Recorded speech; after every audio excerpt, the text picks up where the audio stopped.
Hello and welcome back to my YouTube channel. तो जैसा हम लोग सभी लोग पढ़ रहे थे मॉलिक्यूलर बेसिस ऑफ इनहेरिटेंस, हमने 4th पार्ट तक अपना कंप्लीट कर लिया था जिसमें हमने जीन्स का एक्सप्रेशन पढ़ा था। ठीक है, तो नाउ हम पढ़ने जा रहे हैं गोल्स ऑफ HGP। ये हमारा 5th पार्ट है, last day of molecular basis of inheritance. I hope इससे पहले मैंने जितने भी लेक्चर्स किए हैं, जितनी भी वीडियोस अपलोड की हैं, आपको अच्छी लगी होंगी और समझ में भी आई होंगी। ठीक है, तो उससे पहले अगर आप मेरे चैनल पे न्यू हो तो मेरा चैनल जल्दी से सब्सक्राइब कर लो और मुझे कमेंट सेक्शन में बताना कि आज का सेशन कैसा लगा और मॉलिक्यूलर बेसिस पूरा अच्छे से समझ में आया कि नहीं। अगर कोई डाउट है फिर भी आप मुझसे पूछ सकते हो। ठीक है, तो without any wasting time let start today session.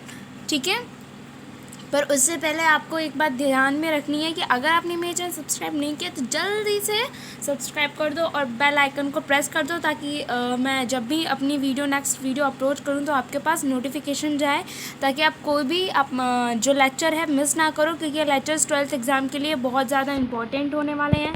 क्योंकि मैं इन्हीं में बता देती हूँ MCQs वाले क्वेश्चंस जो इस बार आने वाले हैं।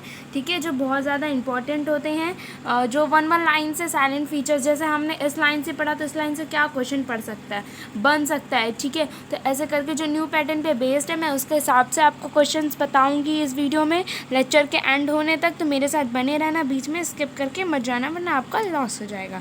ठीक है, तो without any wasting time let's start today session that is goals of HGP। ठीक है, ह्यूमन जेनोम प्रोजेक्ट।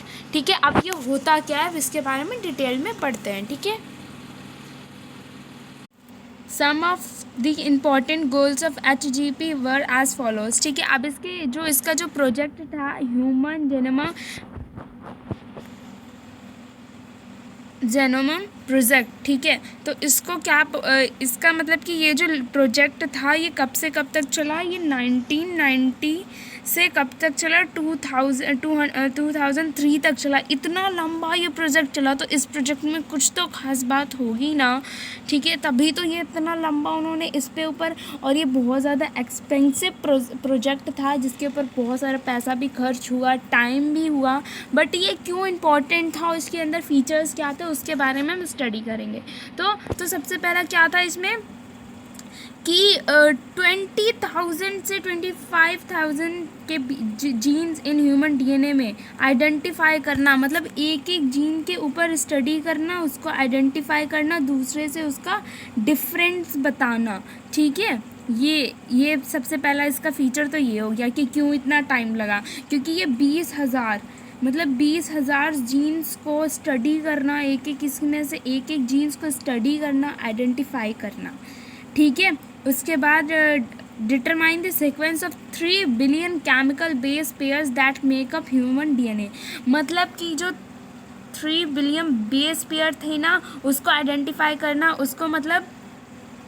उसको देखना कि उसका जो सीक्वेंस है वो 1 2 3 बेस ऑर्डर में है या नहीं है, उनको सारे बेस ऑर्डर में लगाना और ये सब देखना। अब 3 बिलियन आप सोच सकते हो खुद, तभी इसलिए इतना टाइम लगा।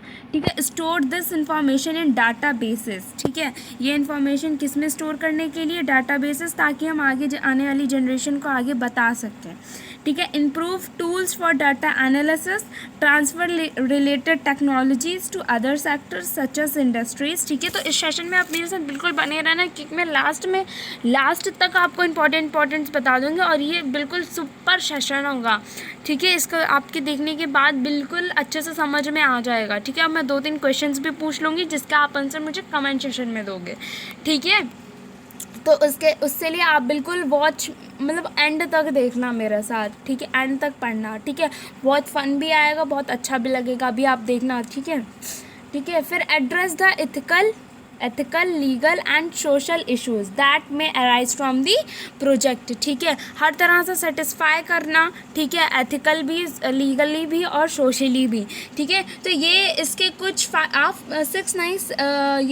5 पॉइंट्स आप अच्छे से याद कर लो क्योंकि ये बहुत ज़्यादा पूछे जा सकते हैं और इसके एक एक लाइन से MCQs उठ के आ सकता है, कुछ भी बन सकता है। अब मान लो कितने बेस पेयर के लिए मतलब जो ह्यूमन बींग्स बन के बताते हैं उनका सीक्वेंस सीक्वेंस देखने के लिए उन्होंने इतना टाइम लगाया, 3 बिलियन, ठीक है। अभी आपसे पूछ सकते हैं कितने, तो 3 बिलियन, ठीक है। आप ऐसे करके आपको बताना होगा, ठीक है। अब इसके साइलेंट फीचर्स कुछ पढ़ लेते हैं, क्योंकि साइलेंट फीचर्स से ही एमसीक्यूज उठ के बनते हैं, ठीक है। तो द ह्यूमन जीनोम में contain 3.164.7 बिलियन न्यूक्लियोटाइड बेसेस, ठीक है। तो कितने बेस पेयर्स होते हैं इसमें, सॉरी बेस नाइट्रोटाइड न्यूक्लियोटाइड बेसेस कितने होते हैं, 3164.5 मिलियन, ठीक है। ये आपको वर्डिंग याद रखने की ज़रूरत है, क्योंकि ये एमसीक्यूज में पूछ सकते हैं, ठीक है। The average gene consist of 3,000 bases, but size vary greatly within the largest known human gene being destroyed at 2.4 million bases, ठीक है। तो जो हमारा एक बात है, जो सबसे ज़्यादा बेस पेयर, जो मतलब कि जिसमें पेयर न्यूक्लियोटाइड बेसेस होते हैं, वो किस में होते हैं, क्रोमोसोम फर्स्ट में, और सबसे कम किस में होते हैं, क्रोमोसोम वाई में। तो ठीक है, तो आपसे ये पूछ सकते हैं कि सबसे लीस्ट क्रोमोसोम्स, ऐसा कौन सा क्रोमोसोम्स का नंबर है जिसमें सबसे लीस्ट न्यूक्लियोटाइड बेसेस होते हैं, तो वाई हो गया। और सबसे ज़्यादा किस में होते हैं, 1 में, ठीक है। तो ये आपको याद रखने की ज़रूरत है। देखो ये यहाँ पे बता रहे 2.4 बेसेस, ठीक है। Then the total number of gene is estimated 30,000 much lower than previous estimate 80,000 to 1,40,000 genes, ठीक है। Almost all 99% nucleotides bases are extremely the same in all bases, ठीक है। तो क्या होता है कि बस 99% क्या होता है, सारे में सब कुछ हम और आप सेम है, बस 1% एक जीन्स, एक क्रोमोसोम्स क्या होता है, डिफरेंट होता है, ठीक है, जिसकी वजह से आप में और हम में या फिर और लोगों में डिफरेंस आता है, ठीक है। अगर मान लो एक क्रोमोसोम्स वो भी डिफरेंट नहीं होगा, तो क्या होगा, सारे सेम दिखेंगे, फिर आधे लोग क्या करेंगे, जैसे जुड़वा भाई बहन होते हैं, वैसे ही लोगों को तो मज़ा आ जाता, मतलब कि उसको बायो पसंद है, उसको केमिस्ट्री पसंद है, तो तुम मेरी बायो की क्लास अटेंड कर लो, मैं तुम्हारी केमिस्ट्री की क्लास अटेंड कर लूँगी, बाकी मैं यहाँ घूमने जा रही हूँ तो तुम आज मेरी क्लास अटेंड कर लो, वैसे भी टीचर को कौन सा पता लगने वाला है। तो ये फ़ायदा होता है, ठीक है। तो ये क्या है, 99% क्या होता है, सेम होता है क्रोमोसोम्स, बस 1% क्या होता है, डिफरेंट होता है, ठीक है। The functions are known from 50% of discovered genes, ठीक है। Less than 2% of genome codes for proteins, ठीक है। अब ये आपसे पूछ सकते हैं कि कितने ऐसे वो हैं जो कोड्स, जो प्रोटीन के लिए कोड्स नहीं करते हैं, तो कितने कम हैं, लेस देन 2%। ये आपसे एमसीक्यूज में पूछ सकते हैं, more than 2%, equal to 2%, less than 2%, ठीक है। तो आप क्या करोगे, लेस देन 2% ऑफ दी जनम कोड्स फॉर प्रोटीन, ठीक है। जो कोड्स के लिए क्या करते हैं, कोडिंग करते हैं, बाकी 98% जो हैं वो प्रोटीन के लिए कोडिंग नहीं करते हैं, ठीक है। Repeated sequence make a very large portion of human genome, ठीक है। इसलिए एक बात का ध्यान रखना है, जो रिपीटेड सीक्वेंसेस होते हैं ना, वो बहुत लार्ज नंबर ऑफ ह्यूमन में जीनोम बनाते हैं, ठीक है। Repetitive sequence are stretched many DNA sequence that are repeated many times, sometimes 100 to 1,000 times. They are thought to be no directed coding functions, ठीक है। कुछ क्या होते हैं कि ऐसे हो जाता है कि रिपीटेटिव सीक्वेंस में क्या हो जाता है, 1 2 3 हो गया, ठीक है। अब दोबारा से यही हो रहा है, 1 2 3 4 1 2 3 4 1 2 3 4 1 2, ओ गाना नहीं गाना, ठीक है। तो इसमें क्या हो जाता है कि कभी कभार क्या होता है कि 1,000 से, मतलब 100 से 1,000 टाइम्स ये बढ़ जाता है, ठीक है। Shed light on chromosome structure, dynamic and evolution, ठीक है। तो क्रोमोसोम 1 हैज़ मोस्ट जीन्स, ठीक है, 2 9 6 8 इतने जीन्स होते हैं एक क्रोमोसोम्स में। First number of chromosomes have most genes, ठीक है, and Y chromosomes has the fewest, ठीक है। और जो वाई क्रोमोसोम्स होता है वो सबसे कम होता है, मतलब उसमें होते हैं 231 जीन्स, ठीक है। तो ये आपको मैंने अभी बात बताई भी थी, और आपको ये डिजिट्स याद रखने की भी ज़रूरत है, क्योंकि एमसीक्यूज़ में आपसे कुछ भी पूछ देंगे, इसलिए one thing you have to remember very clearly, ठीक है। तो scientist have identified about 1.4 million location where single base DNA difference, ठीक है। This information promises to realization the process of finding chromosomal location for disease associating sequence and tracking human history, ठीक है। तो I hope ये जो salient features थे ये भी आपको अच्छे से समझ में आएंगे। जो मैंने गोल्स बताए कि इस प्रोजेक्ट को इतना लंबा, जो मतलब 1990 से 2003 तक चला, इस प्रोजेक्ट में ऐसा क्या था कि साइंटिस्ट ने अपना टाइम इसमें यूज़ किया। तो ठीक है, वो मैंने आपको 6 पॉइंट्स बता दिए इसमें के, और मैंने आपको प्लस क्वेश्चंस भी बता दिए एमसीक्यूज़ वाले, जो एग्ज़ाम में पूछे जा सकते हैं। बहुत ज़्यादा बेसिक क्वेश्चन है, ठीक है। तो आई होप अच्छे से सबको समझ में आया होगा। नाउ हम आते हैं डीएनए फिंगर प्रिंटिंग में, ठीक है। नाउ हम पढ़ने जा रहे हैं डीएनए प्रिंटिंग, फिंगर प्रिंटिंग, ठीक है। तो अब इसका यूज़ कहाँ होता है? जैसे कि आपका कोई भी मर्डर होता है, क्रिमिनल केस, जैसे आप सीआईडी देखते ही होगा, आई नो सब देखते होगे, सीआईडी देखते हो तो जैसे उसमें सिर्फ एक स्पॉट ब्लड का मिल जाता है, तो उससे लोग पता लगा लेते हैं कि ये डीएनए किसका, ये ब्लड किसका, ये इंसान कौन सा है, ठीक है। लोग एक बाल से पता लगा लेते हैं कि मतलब डीएनए का कोई भी क्लू मिल जाता है तो हम उस चीज़ से पता लगा लेते हैं कि ये जो इंसान है वो इसका कौन सा ब्लड ग्रुप है, कहाँ का, मतलब कि कहाँ का रहने वाला, ये थोड़े ना बता देगा, है ना। मैं भी कुछ भी बोलती हूँ, ठीक है। तो डीएनए में क्या फिंगरप्रिंटिंग कहाँ यूज़ होती है? जैसे जैसे पुलिस में यूज़ होता है बहुत ज़्यादा, जैसे कहीं मर्डर हो गया, कहीं चोरी वगैरह होगी, तो उससे मतलब पकड़ने के लिए कि कहाँ किसका डीएनए, किसका ब्लड है, और वो इंसान कैसा है, मतलब दिखने में कैसा है, और मतलब उस इंसान के बारे में हम पता लगा लेते हैं, ठीक है।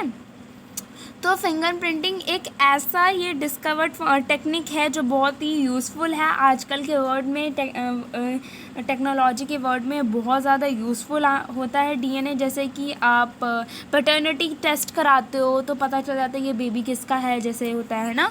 तो वो वहाँ पे क्या यूज़ होता है, डीएनए फिंगरप्रिंटिंग ही यूज़ होता है, या फिर हम उसको बोलते हैं डीएनए प्रोफाइलिंग। हम इसका दूसरा नाम भी क्या बोल सकते हैं, डीएनए प्रोफाइलिंग, ठीक है, डीएनए प्रोफाइलिंग, ठीक है। तो ये टेक्निक जो है वो किसने डिस्कवर करी थी? एलेक्स जेफर्स ने इस टेक्निक को डिस्कवर किया था, ठीक है। इस टेक्निक के बारे में इन्होंने इनिशियली बताया था, हमें डिस्कवर किया था, डेवलप किया था।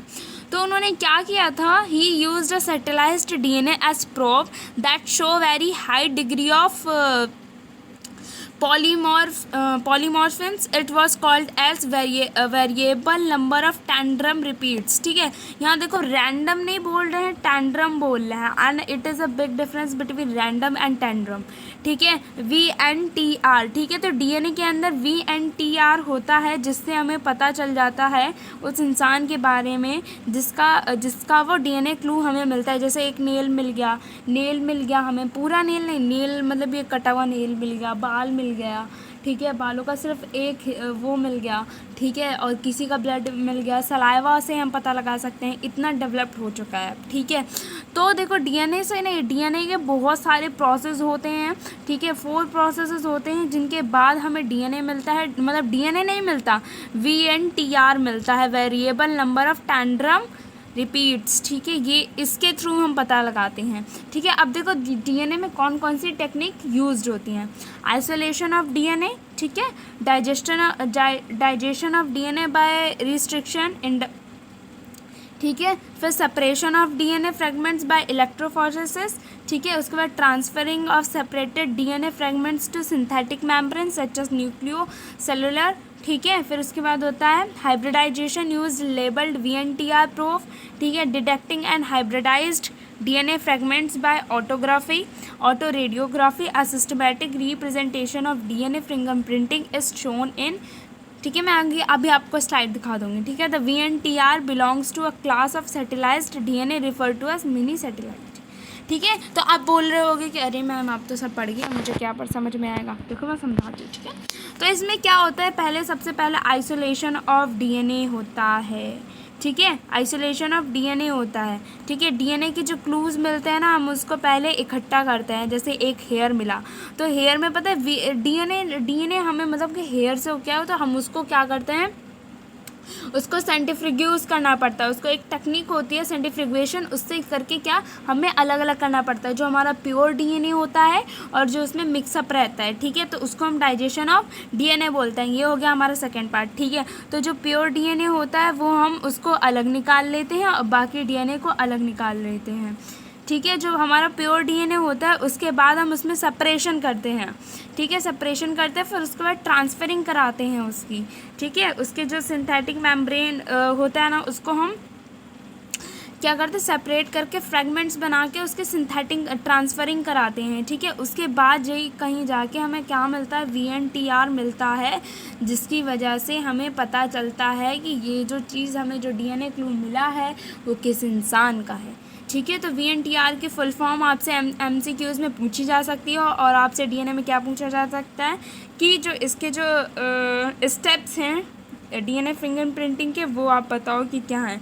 तो isolation, digestion, transferring and detection of hybridisation DNA fragments. ठीक है, तो ये सारे आपको वो पता होने चाहिए कौन कौन से टेक्निक्स है, कैसे हर एक टेक्निक में क्या होता है। ये थी हमारी फिंगरप्रिंटिंग, डीएनए फिंगरप्रिंटिंग। अगर आपको अच्छी लगी और आपको समझ में आई होगी ना, तो आप मुझे जल्दी से कमेंट सेशन में बताना कि आज का सेशन कैसा लगा। ठीक है, तो मुझे कमेंट सेशन में जल्दी से कमेंट करके बताओ बच्चों कि आज का सेशन कैसा लगा। आज के सेशन में ये चैप्टर हमारा यहीं ख़त्म होता है। कल से हम इसके क्या करेंगे, NCERT सॉल्यूशंस है उसको एक बार देख लेंगे, उसके बाद हम अपना न्यू चैप्टर स्टार्ट करेंगे। ठीक है, okay, bye bye, take care and see you. अगर उससे पहले अगर आप मेरे चैनल पे न्यू हो तो प्लीज़ मेरे चैनल जल्दी से सब्सक्राइब कर दो। जो मैं हार्डवर्क कर रही हूँ, इतना बोल रही हूँ, इतना आपके लिए मैंने नोट्स बनाए हैं, वो मेरी मेहनत वेस्ट ना जाए, उसके वजह से एक लाइक तो बनता है। ठीक है।